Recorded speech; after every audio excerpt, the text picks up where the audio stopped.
할렐루야, 사랑하는 여러분 반갑습니다. 극동방송의 송옥석 PD입니다. 여러분이 6월 호국 보훈의 달이죠. 또 6월 6일은 현충일입니다. 나라를 사랑하는 그 마음, 순국 선열들의 마음. 혹시나 누가 이런 말 하더라고요. 나에게 특별히 해준 것 없는 나라다. 혹시나 이런 생각이라 할지라도 오늘 존재 자체만으로 감사한 우리나라, 이렇게 한번 생각해 보면 좋겠습니다. 왜요? 우리를 대신해서 피와 땀을 흘린 많은 분들의 고귀한 희생으로 지금 우리가 이렇게 서 있을 수 있기 때문이겠죠. 지금 이 시간에도 대한민국을 지키기 위해 수고하고 있고 애쓰고 있는 우리 국군 장병 모든 분들을 진심으로 응원하고요. 오늘은 특별한 인터뷰 시간을 준비했습니다. 희생. 여러분이 희생이란 단어는 여러분 마음 가운데 어떻게 다가오시나요? 6.25 전쟁 때 나라와 가족을 위한 그 희생들이 있었지 않았겠습니까? 현재 우리 극동방송 가족들은 우리 영혼을 살리는 열정, 나라와 민족을 위해서도 우리는 기도하고 힘을 내고 있습니다. 인생에게 예수 그리스도의 생명을 전하는 사명, 그것을 위해 우리가 참고 견딜 수 있는 희생의 마음. 오늘은 특별히 주제를 이렇게 삼았어요. 현충일 특집, 누군가를 살리는 인생. 두 분의 귀한 분을 모시고 아름다운 인터뷰를 진행해 보려고 합니다. 많이 궁금하실 텐데요. 오늘 그 생명의 열매를 확인하는 시간이 될 것입니다. 그 생명의 역사의 현장으로 함께 가보시죠.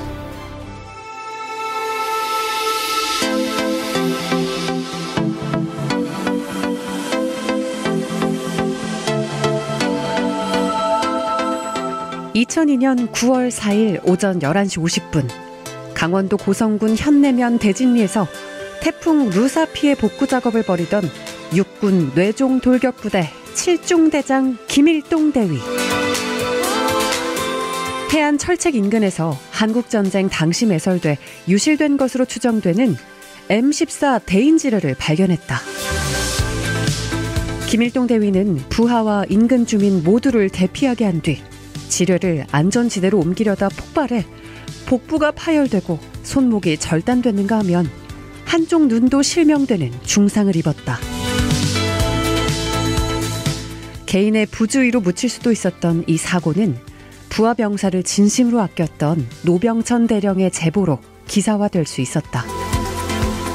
그 기사를 당시 대통령이 신문으로 보게 되면서 김일동 대위는 위험에 처하더라도 국가와 국민을 위해 목숨을 다하는 것이 군인의 본분임을 증명하고 부대와 부하를 이끌고 사랑하는 것이 지휘관의 자세임을 인정받아 보국 훈장을 수여받았다.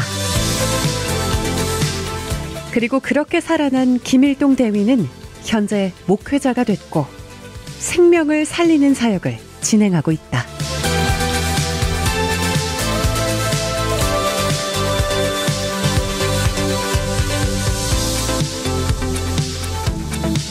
이 시간 여러분에게 소개해드린 이 두 분, 그때 당시 노병천 대령님, 김일동 대위님, 지금은 너무나 귀한 사역들을 펼치고 있는 장로님, 목사님이 되어 계십니다. 먼저 우리 바란주사랑교회 담임 목사이신 김일동 목사님, 황금종 장로교회 우리 노병천 장로님 두 분 이 시간 인사하겠습니다. 할렐루야. 두 분 안녕하세요. 반갑습니다. 안녕하세요. 반갑습니다.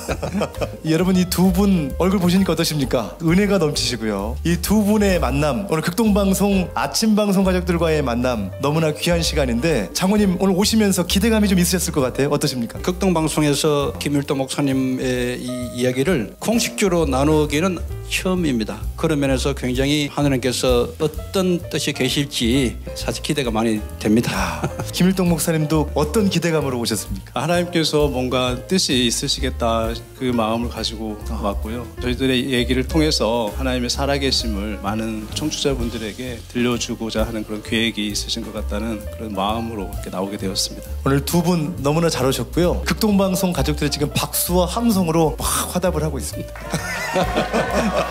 축복합니다. 사실은 여러분 우리 노병천 장로님은 현 이순신 국제협회 회장님이시고 드림스페이스 꿈알 협회장으로서 정말 왕성한 활동을 펼치시고 또 우리 김일동 목사님도 이제 목회 활동을 하시면서 뭐 이 간증만 해도 저희가 뭐 1시간 2시간 훌쩍 지날 텐데 오늘은 조금 전에 소개해드린 그 사건을 중심으로 현충일 특집 누군가를 살리는 인생. 먼저 우리 장로님 그때 당시에는 부하와 상사의 관계였습니까? 2002년도 그 당시 김일동 목사님 목사님이 어려움을 당했을 때 예. 우리나라 동해안 북단이죠.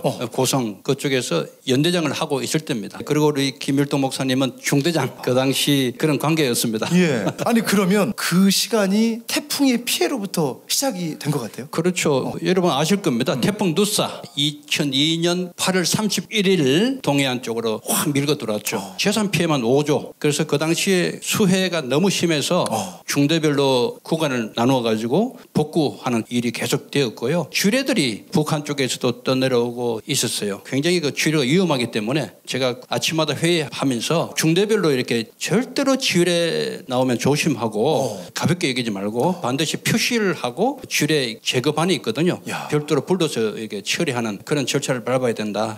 이렇게 제가 주의를 주면서 그런 상황이었습니다. 이 유실된 지뢰가 민간인들을 피해 줄 수 있는 그런 그럼요, 상황이잖아요. 그럼요. 그때 당시에 중대장으로서 김일동 목사님은 어떤 상황이었습니까? 제가 이제 중대장으로서 이제 한 개 소대를 이끌고 해안 철책 보수 작업을 갔었어요. 일단 작업을 제가 지시를 하고 저도 같이 했었어요. 어느 정도 하다가 저는 이제 철책 보수 작업이 어느 정도 해야 되는지 확인하기 위해서 무전병 같이 갔었죠. 예, 예. 가다가 무전병이 그걸 발견을 한 거죠. 뭔가 이상한 게 있다 해서 저게 뭡니까 중대장 그래서 제가 가서 그거를 이제 확인하고 지뢰인지 확실하게 분별이 안 된 상태에도 그걸 제가 집어서 옮기다가 폭파가 된 거죠. 한순간에 터졌기 때문에 저는 바로 그냥 이렇게 그게 M14 대인 쥐레라고 그럽니다. 예. 일명 발목 쥐레라 그래요. 이게 크기는 작지만은 어디에서 터지느냐에 따라서 피가 많이 납니다. 발에서 터지면 발목 밑으로 다 날아가고요. 근데 마침 제가 보고받기로는 터진 위치가 예. 배, 가슴, 언저리에서 이게 터졌다는 거예요. 물론 김일동 대의 입장에서는 지뢰인지 모를 수도 있지만 실제로 지뢰라고 직감했겠죠. 왜냐하면 위험하니까. 예. 그래서 그 다음에 취한 조치가 자칫 잘못하면은 이게 떠내려가서 민간인들이 잘못 만지면 이게 터지면 큰일 나잖아요. 그걸 막기 위해서 주민들 대피시키고 부하들 대피시키고 혼자 사실은 처리하려고 갖고 나오다가 이게 굉장히 취약합니다. 왜냐하면 비가 왔고 온전하지 못한 그런 상태거든요. 자칫 잘못 만지면은 이게 바로 폭발해 버립니다. 이 김일동 대의 입장에서는 그런 위험을 무릅쓰고 갖고 나오는 도중에 그냥 복부에서 터져버렸어요. 이게 엄청난 일이 생긴 겁니다. 지금 이게 연대장님으로 네. 재직하던 시절 네, 그때는 네. 이제 대령이셨고 예. 그 보고를 점심 먹다가 받으셨다고요? 나중에 보니까 11시 50분 경으로 돼 있어요. 점심시간인데 저는 그때 점심시간이 되니까 식당으로 갔어요. 식사를 하려고 한술을 딱 뜨는데 작전 장교가 막 달려왔어요. 뛰어오더니만 연대장님 큰일 났습니다. 뭐냐? 쥐레가 터졌다는 거예요. 깜짝 놀랐죠. 어떻게 된 거냐 하니까 김일동 대위가 7중대장이었거든요. 7중대장이 쥐레 사고 났다. 야, 큰일 났구나. 빨리 조치를 해야 되겠구나. 그래서 마침 이것도 참 하나님께서 이렇게 참 섭리하실 줄 지금 생각해도 이건 너무 감사한 일인데 대대가 많이 떨어져 있었어요. 전방대대다 보니까 이격되어 있었는데 비가 많이 와서 도로가 유실되는 바람에 이 식당 차가 못 들어가요. 보급차가. 마침 그때 연대 연병장에 헬리콥터가 식량 보급 때문에 딱 와 있었는 거예요. 여러분 지금 방송을 들으시면서 아니 뭐 연병장에 헬기가 있는 건 당연한 거 아닌가 하지만 여러분 제가 증언할 수 있습니다. 왜냐하면 제가 그 당시 그 부대에 있었거든요.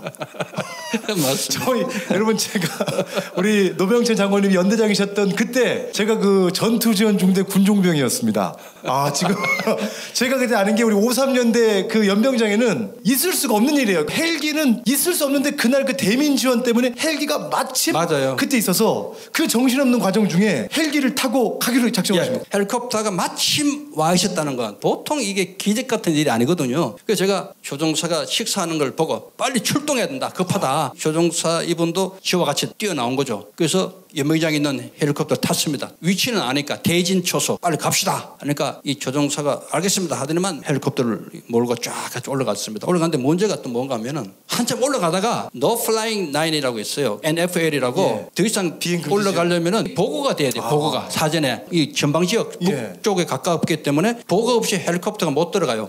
그런데 이 조종사가 그 라인에 딱 걸리자마자 저보고 연대장님 더 이상 못 간다는 거예요. 자기는 이렇게 북쪽 들어갈 줄 몰랐다는 거예요. 이 조종사는 자기 책임이 있으니까 그렇죠. 연대장님 안 됩니다. 보고가 없으니까 사전에 이 이상 들어갈 수 없다고 그 자리에서 계속 뺑뺑 도는 거예요. 선회 공중에서. 시간은 급하죠. 야, 이게 참 하나님께서 우리 김일동 목사님을 위해서 정말 일을 하셨다는 게 제가 확실시 되는 게 그 순간에 제가 권총 있잖아요. 딱 손을 딱 대면서 여기서 못 들어가면 김일동 대위는 죽는다. 살려야 된다. 들어가자. 나는 여기서 군생활을 마치겠다. 모든 걸 내 책임지겠다. 상부에 그대로 다 보고 와라. 안 들어가면 같이 죽는다. 당신도 죽고 헬리콥터가 떨어지면 나도 죽으니까 안 들어가면 같이 죽는다. 들어가! 소리쳤어요. 가만히 생각하시더니만 고맙게도 들어갔어요. 그러면 현장에 딱 가셨을 때 그 분위기가 지금 생각해도 끔찍한데요. 헬리콥터에서 이렇게 밑으로 쭉 내려오면서 그 현장이 이렇게 보이지 않습니까? 예. 저는 딴 사람도 눈에 안 보였어요. 오직 저 밑에서 우리 김일동 대위가 이게 쓰러지는데 마치 군의관이 주변에 있는 온갖 헝겊 구해가지고 배후에 누르고 있어요. 그러니까 이게 오죽하겠어요? M14 개인 지뢰가 파편이 굉장히 많습니다. 이것이 찢어버리면 출혈이 엄청 많이 생겨요. 그래서 온 땅바닥이 피로 돼 있어요. 얼마나 마음이 막 심장이 터질 것 같고요. 내려오면서 하나님 저 보십시오. 죽으면 안 된다고. 그런 마음으로 그냥 내려왔습니다. 헬기를 세워놓고 뛰어가니까 얼굴이 벌써 이게 뭐 피투성이고 군의관 옆에 나가라고 제가 안았죠. 안고 난 뒤에 의식이 사라지면 안 되니까 김일동 대위가 믿음의 우리 청년이었는데 일동아! 윤대장이야! 그러니까 이러더라고요. 주여! 외쳐! 그랬어요. 처음엔 따라해요. 주여! 그러더라고요. 그래서 제가 안고 헬기를 타러 들어갔죠. 아무 기억도 안 날 거예요. 하나도 안 날 거예요. 정신없어가지고 가면서 강릉 국군병원으로 갑시다. 헬기 안에서 얼마나 그게 참 한 생명이 꺼져가는 그 순간이거든요. 그걸 보고 계신 거고. 예, 그거 제가 안고 있고 저는 몰랐는데 그때 약혼녀가 있던 거 지금 사모님 들어도 괜찮을 것 같아. 네. 만 28이고 그 나이에 얼마나 좋은 시간이에요. 하도 생각하니까 이게 너무 마음이 아픈 거예요. 그래서 일단 살아야 된다고. 근데 참 놀라운 일이 하나 생겼는데요. 제 아내가 마침 그 수해 때문에 군인 가족들이 식사가 안 되는 바람에 다 교회 군인 가족들을 다 모아가지고 저도 나중에 알았어요. 근데 우리 본부 중대장 했던 이준희 집사가 신앙이 그렇게 좋아요. 이 친구가 이 소식 듣고 베델교회로 기도하러 막 뛰어오는 걸 우리 아내하고 만났어요. 그 아내가 법무중대장이 왜 그러시냐고 하니까 지금 이런 사고가 생겼다. 기도로 왔다니까. 또 우리 아내가 또 목사님 딸 아닙니까? 군인 가족들 마침 다 왔잖아요. 교회 다니는 분이든 안 다니는 분이든 베델교회에 다 들어갔어요. 들어가서 여기서 중보기도. 물론 중보의 그 주인공은 우리 예수님이시지만은 그래도 우리가 이런 기도를 해야 되잖아요. 우리 김일동 대위를 하느님 살려달라고. 거기서 군인 가족들이 그냥 울부짖고 기도를 하기 시작했어요. 저는 헬리콥터 그 높은 데서 김일동 대위 껴안고 기도하고, 그러니까 기도로 그냥 가는 거예요. 강릉 국군병원이 거리가 꽤 됩니다. 생각보다. 헬리콥터 전속력 다니도 거의 뭐 30분, 40분 꽤 오래 가요. 그 긴 시간 동안 생각해 보십시오. 이게 그때 주여라는 말 안 했어요. 처음에는 막 하다가 의식이 이제 좀 없어진 거지. 목사님도 그 뒤에 상황들 어땠어요? 그때 이제 지뢰가 터지는 순간에 일단 뒤로 이렇게 넘어지고 나서 머릿속에 이제 필름이 좀 지나가더라고요. 과거의 기억이 수룩 지나가더니 다시 또 필름이 되감기는 느낌이 있었어요. 그리고 나서는 이제 딱 드는 생각이 제가 이제 그 당시 젊었기 때문에 죽기에는 아직 아깝다는 그 생각이 먼저 딱 들더라고요. 터지는 순간 내 조금 있으면 이제 죽겠구나라는 직감을 딱 했는데, 그리고 나서 드는 생각이 이제 가족들이 보고 싶었어요. 그때 이제 얼굴도 못 보고 내가 여기서 이제 조금 있으면 죽겠구나. 그 생각이 딱 이제 머릿속에 스쳤고요. 구원의 확신도 있고 신앙이 있었지만 막상 딱 죽음 앞에 닥치니까 죽고 난 이후에 정말 천국과 지옥은 있을까라는 생각이 갑자기 머릿속에 스쳤어요. 그 순간에? 네네네. 그렇지만 예수님을 믿으면 천국에 갈 수 있다라는 그 단순한 진리가 마음의 평안을 가져다 준다는 거죠. 근데 그 생각을 하고 나서는 마음속으로 기도가 되더라고요. 하나님, 저 이제 조금 있으면은 죽을 것 같은데 하나님께서 제 영혼을 받아달라고 이렇게 그 기도가 그냥 자연스럽게 나왔어요. 그리고 나서 마음이 평온해졌고 다시 또 의식을 잃었죠. 김 목사님 말씀해 주셨는데 정말 예수님을 꼭 붙잡은 그 마음 가운데 평안을 누리고 있었고, 그 주변에서는 이 한 사람을 살리기 위해서 헬기를 몰고 이제 병원에 갔는데 반응이 아주 낙심된 반응이었어요. 기도에 몰입하다 보니까 어느새 강릉 국군병원에 이제 도착이 됐어요. 근데 마침 헬리콥터가 딱 내리니까 군의관하고 전문의들 병원장이 들것 밖에 달려가지고 확 달려왔어요. 우리가 딱 내리자마자 김일동 대위 보이니까 에워쌌어요. 그 사람들 보고 병원장이 이렇게 체크하고 하더니만 최종 결론이 뭔가 하면, 연대장님 여기서는 안 됩니다. 끝입니다. 손 못 댑니다. 끝났습니다. 딱 그러는 거예요. 그때 제가 다시 봤어요. 김일동 대위를. 제가 봐도 죽었어요. 왜냐하면 피를 오는 과정에 다 빠져버렸어요. 병원장도 책임 없는 말 했다가 나중에 문제가 생기면 아주 어렵거든요. 그런 입장에서 내린 결론이 끝났다는 거예요. 일반적으로 그런 얘기가 되는 군대에서는 특히 책임 문제가 따르기 때문에 그럼 연대장 입장에서 할 수 없습니다. 이번은 당신들 책임이니까 끝났으면 당신들 영안 처리하든지 하라고. 그것이 일반적으로 정상입니다. 그런데 제가요, 지금 제가 너무 감사한 게 제 속에 하느님께서 아니다. 그래서 제가 거기서 바로 말이 나왔어요. 당신들 그런 소리 함부로 하지 마라.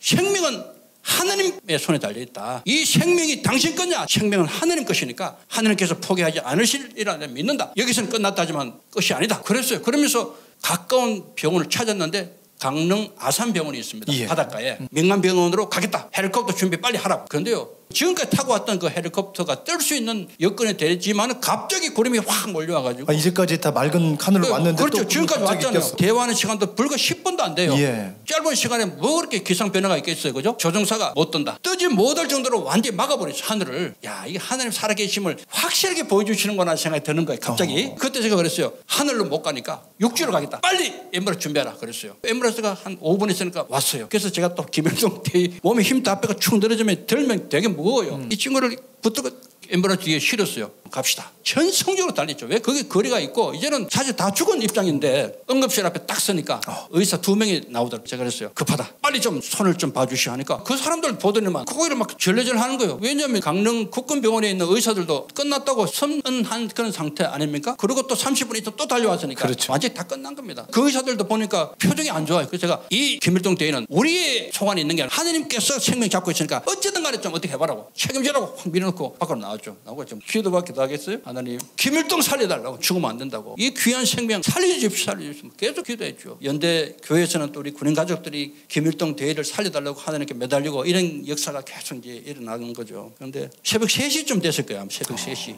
살았다는 거예요. 살았다는 거예요. 할렐루야.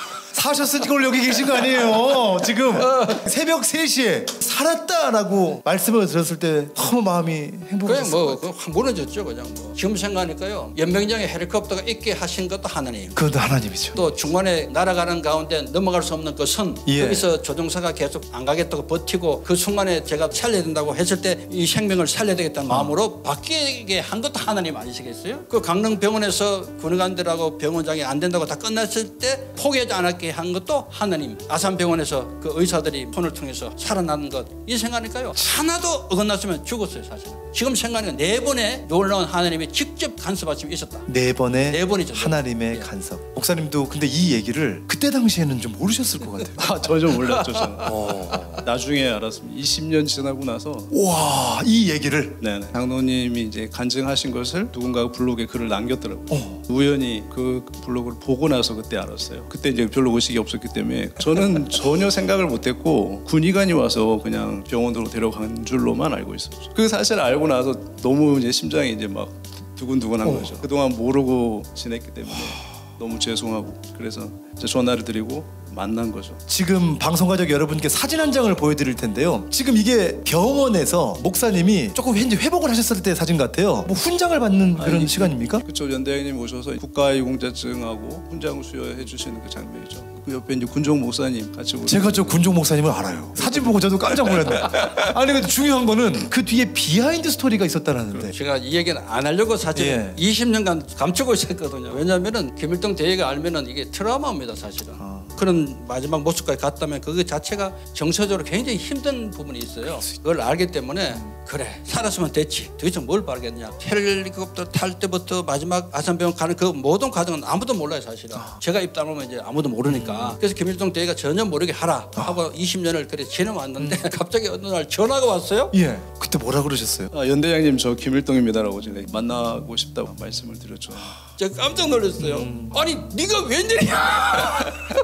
그 사실 알고 나서 저는 너무 진짜 죄송하고 그동안 몰라서 어떻게 말을 할 표현할 수가 없더라고요. 이 간증은 또 우리 장로님의 신앙에서 보면 이 자체가 또 장로님에게도 그 믿음의 간증이잖아요. 그렇죠. 저는 딴 거보다 하나님 살아계시. 하나님 살아계시. 딴 거 아무것도 없어요. 하나님이 살아계심을 저는 간증하고 싶었던 거예요. 딴 거보다. 그런데 사실 이 얘기를 좀 안 할 수 없는 게 우리 노병천 장모님이 그 훈장을 주기 위해서 옷을 벗을 각오까지 하셨다고 하시는데 이게 군대라는 게 그런 게 있어요. 어떤 사고가 나면은 이게 안전사고 처리를 해요. 그러다 보면 다 불명예로 제대합니다. 통상적인 절차대로 김일동 대위 안전사고 지뢰를 왜 그렇게 만졌느냐. 폭발물 처리반이 따로 있어요. 표시만 해놓고 연락하면 와서 이제 테이핑한 거 가지고 자기들 갖고 가서 이 처리를 하잖아요. 그걸 안 하고 만졌느냐. 그래서 사고 났지 않느냐. 이렇게 얘기하는 거예요. 제가 너무너무 속이 상하는 거예요. 군대 와가지고 열심히 근무하다가 그런 수해를 당해서 국민들 다치면 안 되니까 앞뒤 재지 않고 빨리 조치해야 되겠다. 왜냐하면 그때 이게 물에서 떠내려가면은요 주민들이 만지면 이게 큰일 나거든요. 순간적으로 그걸 방지하기 위해서 갖고 나오다 이게 터져버렸는데 제가 현장 가니까요. 거의 한 몸이 5m는 공중에 떠버렸어요. 구멍이 폭발력이 강했어요. 이 한쪽 눈이 이제 실명되면서 왼쪽 눈이 빠졌고 이 턱이 또 날라가 이제 몸 다 파열되고 더 문제가 이제 두 손목을 잘라야 되는데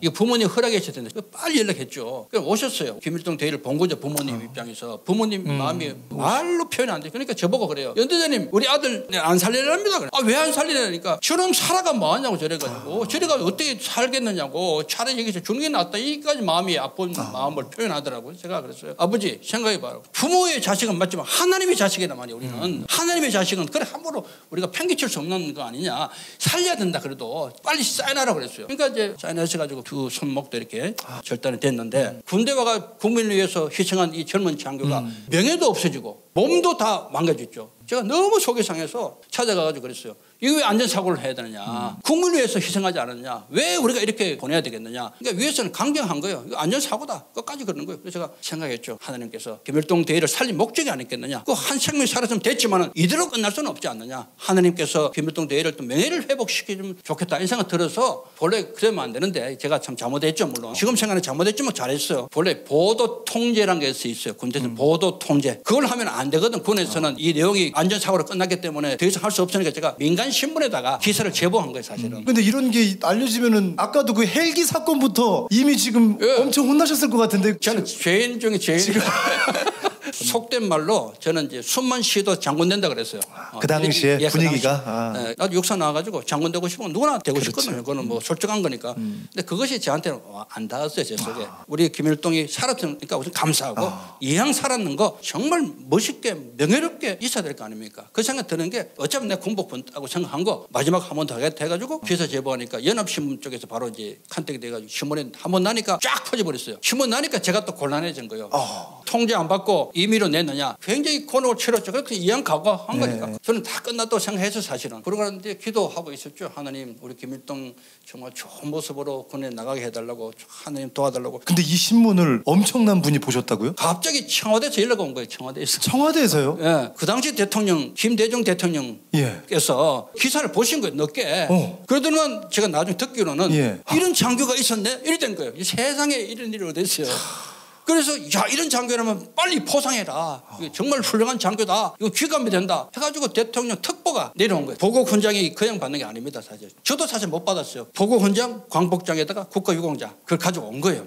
할렐루야. 확실하게 한 생명이 살았잖아요. 이렇게. 그게 너무 감사한 거예요. 지금도 그건 뭐 감사죠 그냥. 오늘 현충일 특집 누군가를 살리는 인생 노병천 장로님의 그 열정과 희생으로 한 사람이 살아났어요. 하나님이 살리신 거예요. 김 목사님 말씀을 좀 안 들을 수가 없는데요. 죽음까지 생각했던 사고. 그러나 그 죽음의 순간에 예수님을 생각했던 그 마음. 한순간의 사고로 참 많은 것들이 변하게 되셨을 것 같아요. 어떠셨어요? 제가 이제 병원에서 생활을 할 때도 중환자실에 일주일을 있는데 그 기간을 만약에 잘 못 넘기면 이제 죽을 수도 있다라는 그 얘기를 들었죠. 간호장교 한 명이 계속 저를 케어를 하더라고요.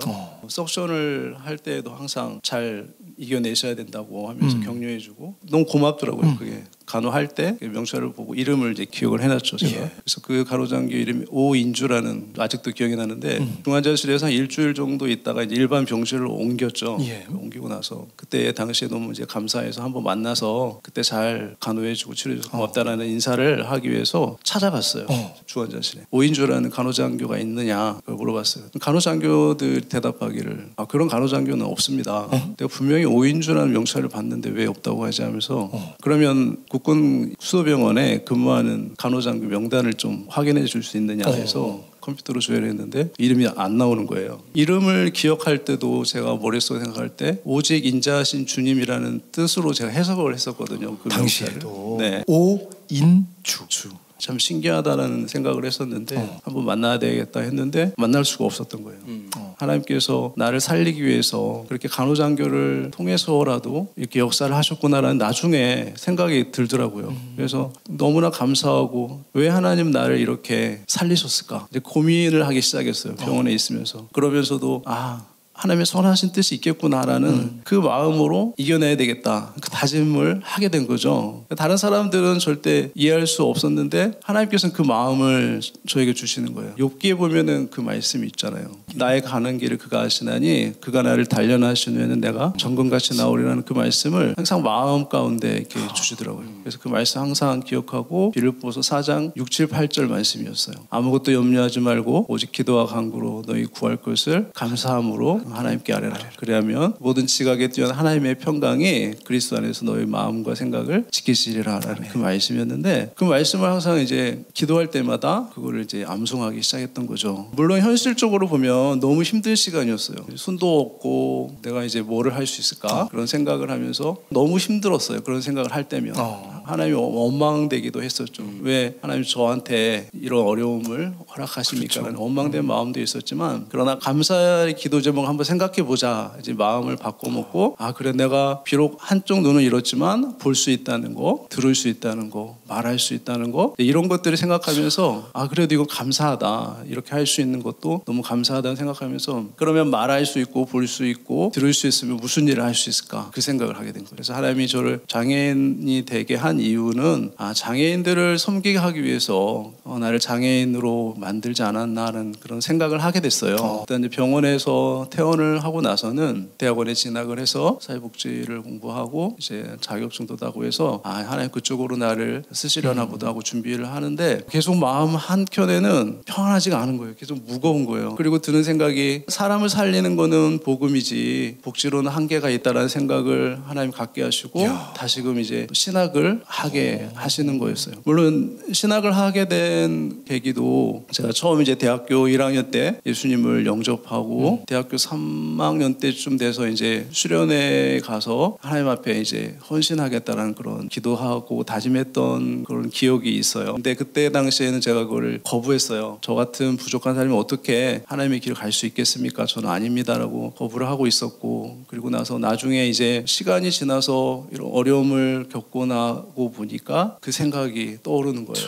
너가 나에게 그렇게 살겠다라고 약속하지 않았느냐라는 그 마음이 들면서 그러면 하나님 제가 지금 비록 이런 부족한 몸이지만 하나님이 원하신다면 제가 그 길을 가겠습니다라고 다시 이제 신학대학교 학부를 이제 편입을 하게 됐어요. 3학년으로 편입을 해서 계속 이제 공부를 하는 와중에도 그래도 마음이 편하지 않는 거예요. 내가 과연 이 몸으로 계속 할 수 있을까? 그 마음이 계속 드는 거였어요. 그래서 중간에 이제 포기하고 싶었지만 그래도 하나님은 저를 계속 이끌어 가시더라고요. 그래서 대학원까지 하나님의 은혜로 가서 공부하게 됐고 그 과정 중에도 우수를 끼고 글을 쓰고 공부를 한다는 것은 정말 너무 힘들었어요.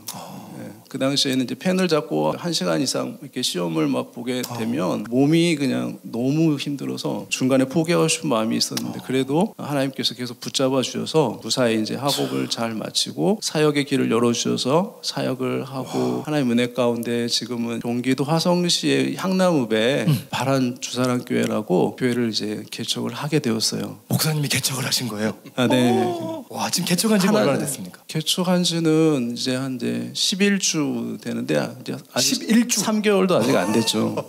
이거는 뭐 하나님의 은혜였죠. 제가 뭐 할 수 있는 것도 아니고 저희 이제 가정만 예배를 드리고 있었는데 2주 전에 하나님께서 귀한 집사님 가정을 보내주신 거죠. 와, 장원님 박수 한번 저희가 쳐야 되겠는데 지금 여러분 개척한 지 이제 3개월이 안 돼 가는데 오늘 한 가정이 등록을 하셨고 목사님 저는 이 부분을 좀 간증을 들어보고 싶은 게요. 여러분 목사님하고 카톡을 하게 되면 카톡 프로필 사진에 사랑하는 자녀가 3명 사랑하는 사모님 1명 이렇게 해서 총 5가족이 정말 아름답게 서 있는 거예요. 제가 목사님의 러브 스토리를 우리 사모님에 대한 이야기를 이건 안 들어볼 수가 없다. 왜냐하면 여러분 또 우리 목사님께 또 어떻게 보면 장애가 또 있으심에도 불구하고 이 모습을 다 보듬어주고 사랑해 주신 또 그 사랑 많은 사모님. 저도 궁금해요. 어떻게 만나셨어요? 정말 궁금해요. 제 집사람은 제가 이제 사역하던 교회에서 발달장애 아동 부서를 토요일에 사랑학교라고 해서 제가 이제 만들어 들어서 장애 아이들 부모님들에게 뭔가 쉴 수 있는 시간을 주면서 그들을 전도를 해야 되겠다라는 마음이 들었고, 또 발달장애 아동들에게도 복음을 전하면 좋겠다라는 생각으로 그걸 이제 만들게 되었어요. 부목사님 하실 때죠? 네, 그때 교육 목사였어요. 교육 목사님. 네, 그때 네, 중등부를 맡으면서 같이 사역을 하게 됐는데, 그때 마침 이제 집사람이 장애아동 부서에 본인이 이제 봉사하고 싶다고 지원을 하게 된 거죠. 네.